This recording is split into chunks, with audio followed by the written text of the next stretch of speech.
பிரியமான தேவனுடைய பிள்ளைகளே, உங்களை பார்ப்பது ரொம்ப சந்தோஷம்.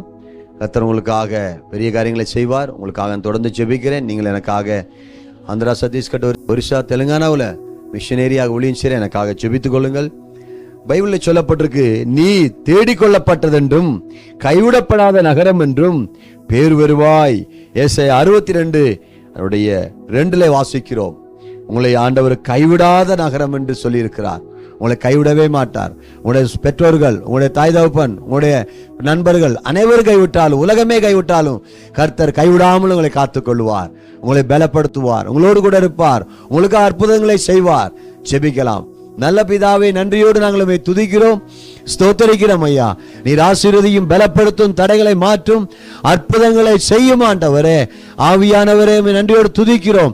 கைவிடப்பட்ட பிள்ளைகளை கைவிடாதபடி காத்துக்கொள்ளும். நீரே அவர்களுக்கு மேய்ப்பராக இருந்து நடத்தும்படி நான் ஜெபிக்கிறேன்.